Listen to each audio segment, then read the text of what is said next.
જે ગુનેગારો લોકોને ફટકારી પોતે ભાઈ છે, ડોન છે, દાદા છે તેવા વહેમમાં રાચતા હોય છે, તે જ ગુનેગારોને જ્યારે દંડા પડે તે સમયે તે બૂમરાળ મચાવતા હોય છે અને આવા જ માથાભારે આરોપીઓ છે તેમની રોડ પર આ ડીસીપીએ સર્વિસ કરી છે અને તે સમયે તે બૂમ બરાડા પાડી રહ્યા હતા।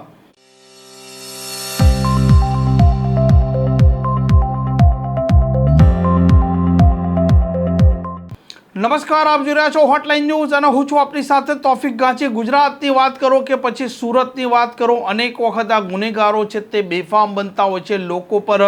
જીવલેણ હુમલો કરતા હોય છે, હત્યા કરતા હોય છે, લૂંટ ધાડ મારામારી સહિતની ઘટનાઓ એટલે કે શરીર સંબંધી ગુનાઓ છે તે બેખૌફ પોલીસનો ડર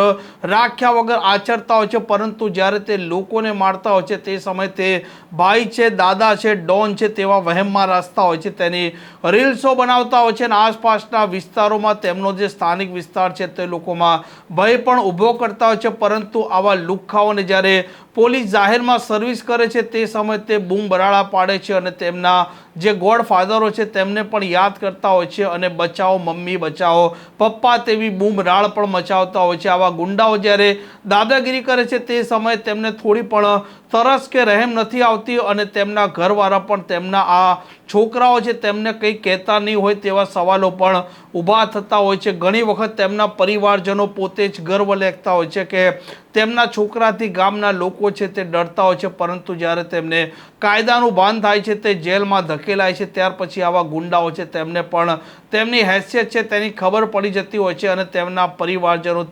તેમના છોકરાઓને જે અત્યાર સુધી છાવરતા હતા તે લોકો પણ કોર્ટ, પોલીસ સ્ટેશન અને જેલના ધક્કા ખાઈને સમજી જતા હોય છે કે દાદાગીરી કરવામાં મજા નથી। અને આવી જ ઘટના સુરતના સલાબતપુરા વિસ્તારમાંથી સામે આવી હતી, જેમાં એક યુવક છે તેના પર જીવલેણ હુમલો કરવામાં આવ્યો હતો, હત્યાની કોશિશ આ 5 આરોપીઓ કરી હતી। ત્યાર પછી સલાબતપુરા પોલીસ સ્ટેશનમાં મામલે ગુનો દાખલ થાય છે, સ્થાનિક પોલીસ અને એસઓજી પોતે સક્રિય થાય છે અને એસઓજીના ડીસીપી રાજદીપસિંહ નકુમ છે તે પોતે આરોપીઓ છે તેમને રોડ પર લાવે છે, તેમને દંડાવારી કરે છે અને આરોપીઓ જે લોકોને ડરાવતા હતા, લોકોમાં ભય પેદા કરતા હતા, તે આરોપીઓ આજે ડરી રહ્યા હતા અને જ્યારે દંડા પડતા હતા તે સમયે તેમના માતા પિતા છે તેમને યાદ કરતા હતા અને જે પ્રકારે આ ઘટના બની છે તે સુરતના ગુનેગારો માટે સીધો સંદેશ છે કે કાયદામાં રહેશો તો ફાયદામાં રહેશો। આ પ્રકારની ક્રાઇમ સ્ટોરી માટે હોટલાઇન ન્યૂઝ ચેનલને